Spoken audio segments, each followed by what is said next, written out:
The old man stood alone at the checkout counter, his trembling hand offering a Purple Heart discount card to a cashier half his age. She looked at it, then at him, and laughed. "They'll give these to anyone now?" Behind her, another clerk joined in, muttering, "Dinosaur probably bought it online." John McTavish said nothing. He just took his groceries and walked out, his silence louder than any war cry. Are those real? What they didn't know was that this dinosaur once dragged 3 Marines through enemy fire with shrapnel in his spine. And what the world didn't know was that this moment was about to awaken a storm. The sliding glass doors of Whitmore's Electronics hissed open as John M. McTavish stepped inside, his heavy boots thudding softly on the gleaming tile. The store was bright and sterile, buzzing with fluorescent light and faint Christmas music. He walked with the weight of time etched into his bones, broad-shouldered still, though his back curved ever so slightly, a subtle concession to 78 hard-lived years. His silver hair was cropped close, a few stubborn wisps poking out from beneath his worn Marine Corps cap. Pinned to the chest of his faded windbreaker was a Purple Heart, dulled slightly with age, but unmistakable. A symbol of blood spilled, in service to the nation. For John, it wasn't just a medal. It was a piece of a memory he didn't speak of, not often. Maybe not ever.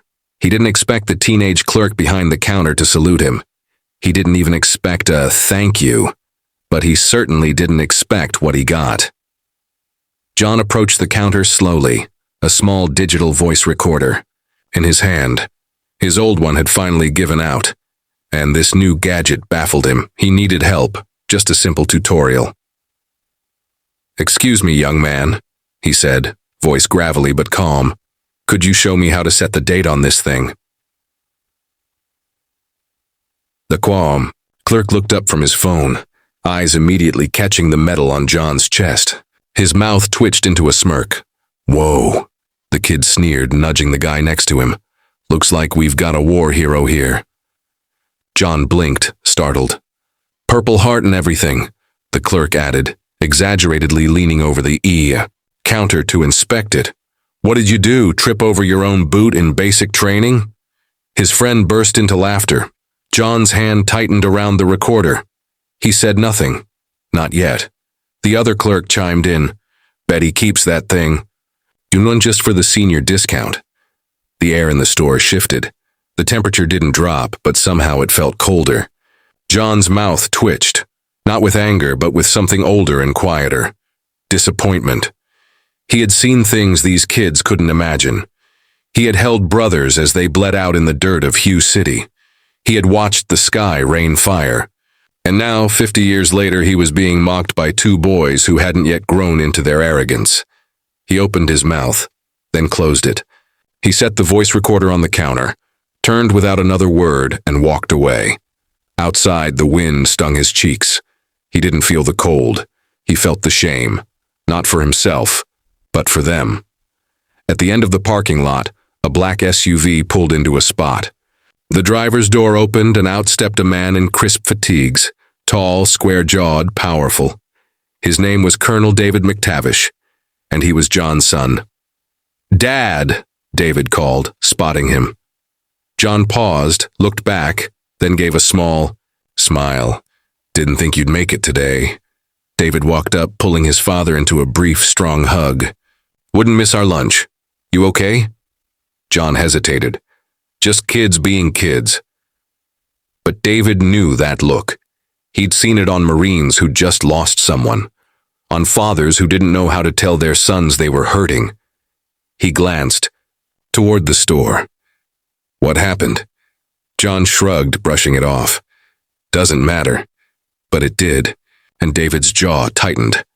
Inside the store, the clerk and his buddy were still laughing, trading jokes at John's expense. The older man was out of earshot now, but they kept going. That was until the door opened again, and the colonel stepped. David walked straight to the counter, his boots clicking on the tile. His uniform commanded attention. His bearing was absolute. The laughter stopped. "Which one of you mocked the Purple Heart on that man's jacket?" he asked, voice low and calm. The 2 clerks looked at each other. The smart one tried to smile. "We were just kidding, sir. No harm meant. The old guy, that old guy, David interrupted, stepping closer, is my father. He earned that Purple Heart in Vietnam while dragging 2 wounded Marines through sniper fire.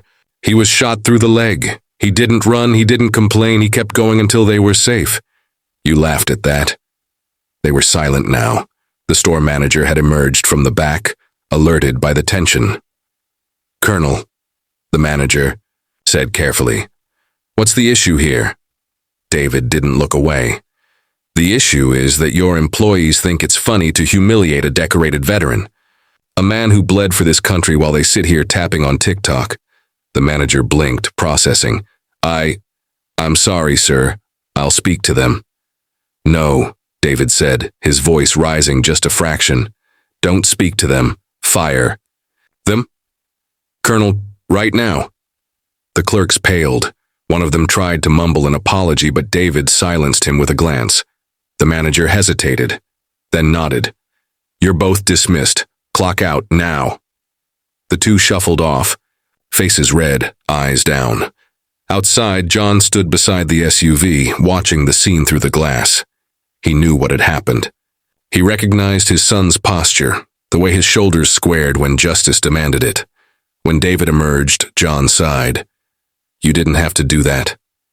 David looked him in the eye. Yes, I did. For a long moment, neither said anything. Then, David added, there are too many people who've forgotten what sacrifice means. You reminded me every day without ever saying a word. John's eyes misted. They drove to the diner they always went to, a quiet place near the river. As they sat, a young waitress, maybe 20 with a ponytail and a shy smile, came over. She saw the medal on John's jacket. Her eyes lit up. Sir, is that a Purple Heart? John nodded. She hesitated, then whispered, my grandfather had one too. I never met him, but my mom says he was the bravest man she ever knew. John's smile softened. Then he probably was. She beamed. Thank you for your service. And just like that, something in John's chest eased, a weight lifted. Not all of it, but enough. They ate in peace. But neither of them knew that a video had been recorded inside Whitmore's electronics. One of the store's customers had filmed the confrontation, and they certainly didn't know that within hours it would go viral. By morning, the whole country would know who John M. McTavish was, and someone else, someone powerful, would be watching. Colonel David McTavish stood in his living room the next morning, still in his PT gear, coffee cooling in his hand, as the national news anchor spoke his father's name for the 3rd time in a minute.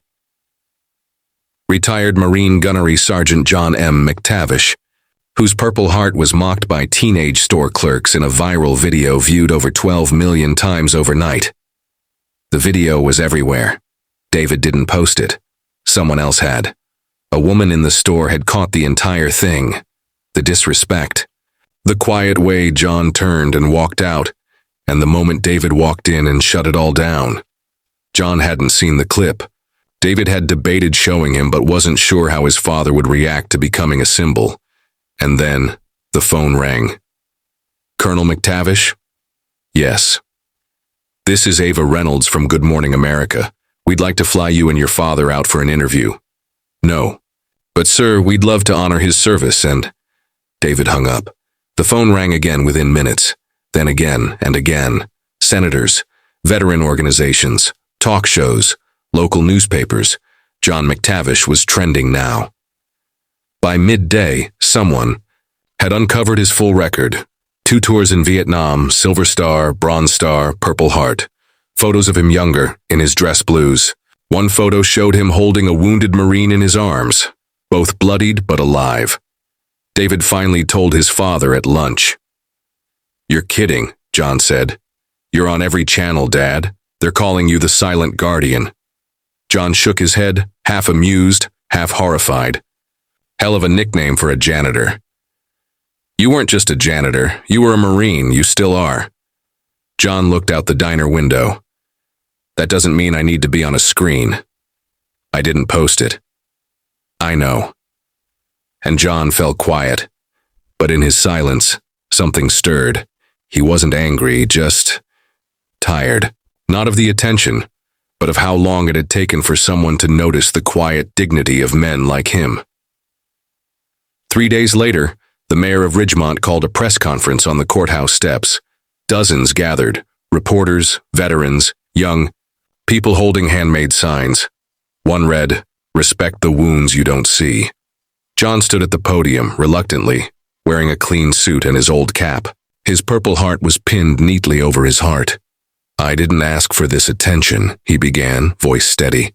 "I didn't come to that store looking for gratitude. I just wanted help with a gadget I didn't understand. What I got instead reminded me of something I've seen too many times. People forgetting." He paused, looking over the crowd. Every medal like this one represents a moment someone paid in blood. Some of those men came home, many didn't, and the ones who did, they carry the weight, every day. He looked directly at the cameras. "I don't need thanks, but I won't stand by and let their sacrifices be mocked." When he finished, there was silence. Then a slow, building applause. Some veterans saluted.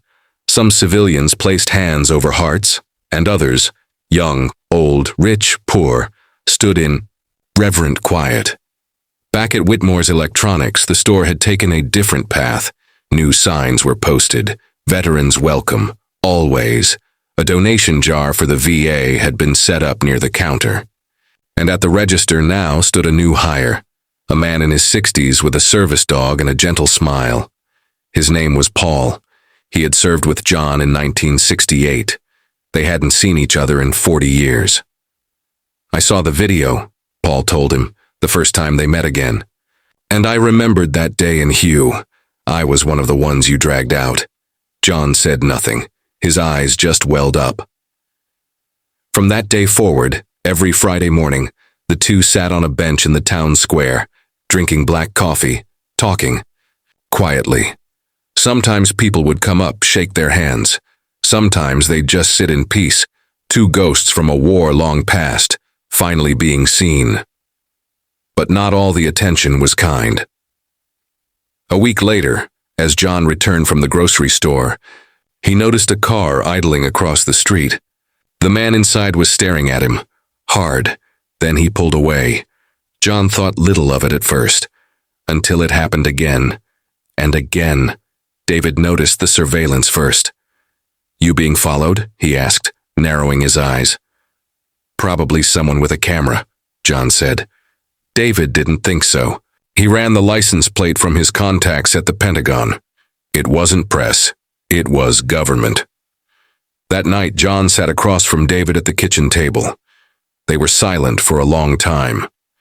Then John said, "There's something I never told." David looked up. "In 1972, I was stationed in Laos, not Vietnam." Laos. It was a covert op. We weren't supposed to be there. Our job was to destroy a weapons cache the Pentagon denied existed. David leaned forward. "We lost 12 men," John said. 12. Officially, we were never there. I carried 2 out. 1 survived. The rest, ghosts. David spoke, carefully.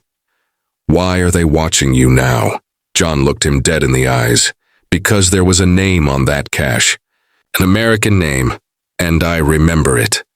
David's heart thudded. "Who?" "Senator Alden Caldwell."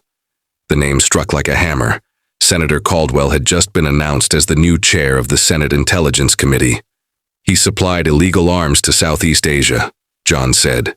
"And we found the evidence. I kept a piece of it. Didn't tell anyone, until now." David stared at him. "Why?" John smiled faintly. "Because the country wasn't ready to hear it. But now, maybe it is." Suddenly, everything made sense.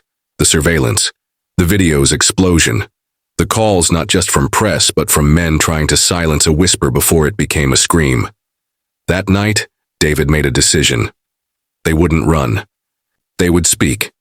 He arranged a private meeting with 2 trusted reporters from a national paper. Together, they sat down and John told his story, not just about Vietnam, but about the cover-up, about the blood, the betrayal. And within days, the storm broke. The Pentagon refused to comment. Senator Caldwell denied everything. But when the photos surfaced, scans of documents John had hidden away for 50 years, the walls began to crack. And then Paul confirmed the story. Another witness. A congressional investigation was announced. Caldwell resigned within the week. The country watched in stunned silence as the quiet old man who walked into a store asking for help became the unexpected torchbearer of forgotten truth. John never said, "I told you so." He never basked in the spotlight, but in the final months of his life, he received more letters than he could answer, hundreds from soldiers, widows, orphans, people thanking him not just for his service, but for his voice. When John McTavish passed away peacefully in his sleep 6 months later, the entire town of Ridgemont lined the streets for his procession. Marines in dress blues carried his casket, draped in the flag he bled for. His tombstone read, Gunnery Sergeant John M. McTavish, 1947-2026. He fought in silence. He spoke when it mattered. At the burial, David stood at attention, saluting, his throat tight. A boy stepped forward, a teenager with a homemade sign. It read, I mocked a veteran once. Never again. Thank you, Sergeant. And that, more than anything, would have made John smile.